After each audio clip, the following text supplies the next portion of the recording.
Hey dealers, your pay structure is the reason that your employees don't upsell. Stop overpaying payroll and start paying for performance. We're going to get into that on this episode of Beyond the Showroom. Hey guys, I'm Greg Jones with Motorcycle and Powersports News. With me as always is Maggie Stevens of Powersports Playbook. Maggie, today we're getting into a big topic here and maybe a touchy topic. A little touchy. Because we're talking about pay and you know how it impacts the dealership and its employees. Yes. So you want to talk a little bit about the majority of pay structures that you see out there and why it might not be benefiting them because the employees aren't upselling and incentivized to upsell. So let's get into that. So I see a couple different business models in regards to paying people. And again, I always like to focus on the parts and service department, but you can use the same pay structure in sales. So it's all the same, right? But what I see is they'll either pay a flat dollar amount and say, it doesn't matter how hard you worked, whether you did good or bad, it doesn't matter what you turned, what you sold, you get paid X. Or I've seen the fact that you are, and this is the other extreme end of the spectrum, you're 100% commission on profit, which I had that conversation a couple months ago and I was like, oh my God, this still exists? It shocked me. And then you'll have the sweet spot in the middle, which you'll have a base pay, regardless of what that is, but you'll have a base pay plus commission. And the dealerships that are doing it right, they're doing it base plus commission on profit. So the reason why I bring that up is you want to align the way you're paying your people.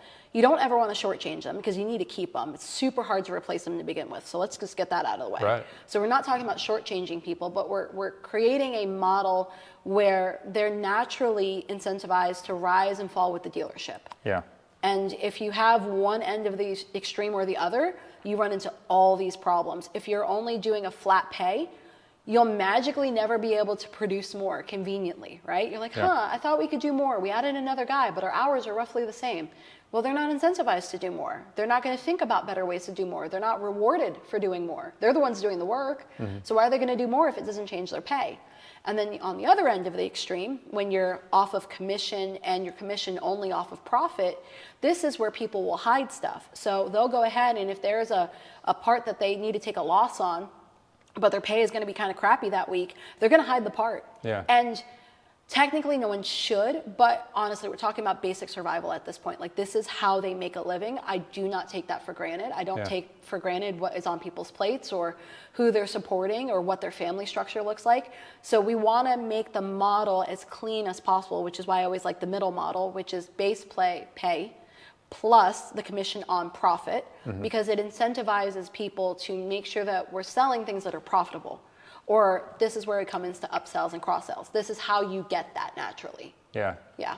Yeah. I mean, it kind of seems like common sense, doesn't it? You would assume so. So let's talk a little bit about that. Like why don't dealers realize that some of these pay structures just aren't antiquated? Well, first of all, they're not working for their employees, but they're hurting themselves. Well, so you've got to think on both ends of the spectrum. The only people that you're attracting for that are people that are okay with living in those extremes. So either, I hate saying it this way, but you're going to kind of attract the bottom talent pool if it's just a flat pay and there's no benefit off of it. Okay, a perfect example, a mechanic, right? If you're trying to get more billables, a mechanic that is worth their weight in gold or motorcycle parts, right? They're going to look at that pay structure and they're going to laugh. They're going to be like, no, I know that I could turn way more than this. So you're either going to pay me my top dollar of what I would bill out, maybe once or twice a month, but every single week. And so that's going to cost you a ton of money to keep them. Or you're going to have the complete opposite end of the spectrum and you potentially are going to have some shady practices because again, whether they're conscious of it or not, I don't like to fault the employee, but like whether they're conscious of it or not, they have to figure out how to make a paycheck, right? So maybe they upsell you something that isn't the best recommendation, or maybe they upsell you or cross-sell you on something, or they don't upsell you and cross-sell you on something because it's going to affect the package that they're putting together. Maybe you could have gotten a perfectly good set of brake pads at $35 instead of the $45, but they're only going to sell you the $45, not the $35. So it influences a lot of like the behind the scenes and part of your reputation, honestly. Yeah, absolutely. So Maggie, I wanted to get into an example that you outlined here. You said you worked with one dealership that saw 30% revenue growth after aligning incentives with sales. Do you want to just elaborate on that? So they were on a flat pay. Okay. So they weren't on the other end of the extreme where they had this crazy, commission off of profit. So they just had a flat pay, and their numbers were not that great. And again, no judgment, but they are what they were. And so what they did is I said, okay, we're going to reorganize the department. We're going to change everyone to a base plus. And when I say that, you're going to have nuance, right? So your A techs are going to have this level of a base pay. Your B techs are going to have this level of a base pay. C techs, so on. You want to match the base pay according to their skill set. I don't care how long they've been there. They could have been there for 10 years. Like, that's not good enough. What type of mechanic are they? Some people will naturally stop at a B-level mechanic, and there's nothing wrong with that, but they're going to get paid B-level money, right? Where they can make more money, and I use bunny quotes for a reason, but where they can make more money is on their billables. Yeah. So what we were doing is we implemented that pay structure. Everyone was in a frazzle for a second because then they saw their first 2 paychecks and they were paid based off of performance. And it's like, oh my God. It's like, okay, how can I help you perform better? Instead of demonizing you and you're a horrible employee and all of that, no, that doesn't get you anywhere. Let's make it so that they can perform. Right. What do they need? And this is kind of weaving in some of the earlier videos that we were talking about, but what little things can we do to weave in to make it so that they are profitable? Conveniently, shocker, your billables are going to go up. That's how you hit those types of numbers. Yeah. Yeah. Now, Maggie, I assume that this is something that you would incorporate throughout your dealership. Obviously, we've been talking about how certain departments are kind of their own buckets, and that's maybe not a great strategy either. You want to be working, as a whole. Yeah. But would you ever implement this certain pay structure in one department but not the other? Like, what do you recommend there?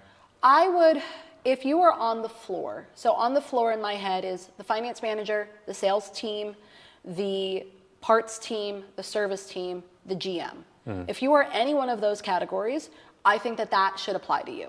Again, there's going to be nuance based off what your base pay is going to be nuance, right? But I think that should apply to you. Yeah. It's going to keep the dealership healthy. You're not going to want your accountant on that. Your accountant is meant to be on a flat pay, make sure it's normal, and just move on. Make sure it's, current, right? Like if you started them out at $12 10 years ago, don't make them, we now got you to $13. Right. Like, come on. What would it cost to replace them? Yeah. And it's not just replacing them, but all of the knowledge that they brought with them. Sure. So you want to keep that current. I always like to recommend just do a quick once over once a year, see what's working, what's not working. But that's where if you have a flat base pay, you can start if you want to reward. So say your service department's really crushing it and they've, for the whole year they've killed it. You're like, well, we have more than enough profit now where we can take their plus commission part and we could bump that up 1%. You have the money and it keeps the dealership healthy. Right. And when the dealership is healthy and they're not stressed about pay, they're going to upsell more. They're going to cross-sell more. It's going to be a natural byproduct of what they're doing. Yeah. It happens organically. It's crazy how it happens. You would assume that you have to drill it into them or has to be a lot of teaching moments and meetings. No, it happens organically. Yeah. Because all that stress is gone. Yeah, and I assume if they're incentivized like that, then your retention level is that much better, Oh, 100%. You're not having to bring new people in. You're not. And then the best part is so Christmas time for all of us is going to be the busiest time of year.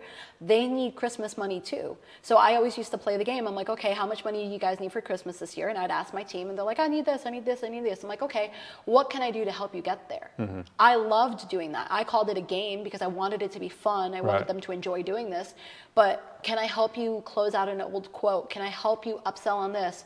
You want to get better at cross-selling that? What can I do? And again, you can bring in more money that's just being left on the table and they get rewarded, you get rewarded, the dealership is profitable and healthy, everyone wins. Yeah. Yeah. Yeah.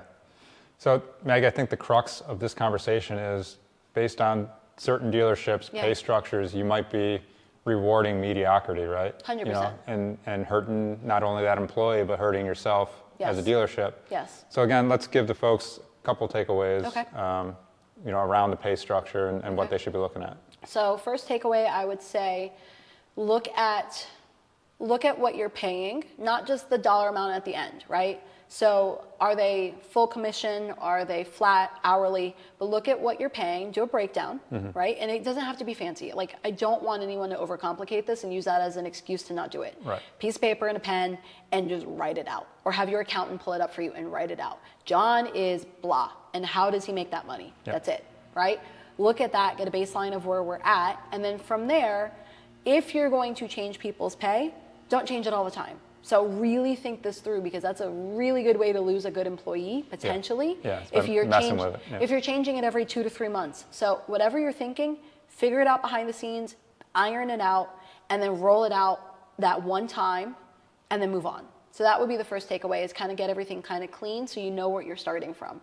Then from there would be, let's work with your managers. Now that we know where we're at, work with your managers to see what can we do to upsell and cross-sell more. Maybe we can weave through other departments, and that's where we get some of those cross-sells up, right?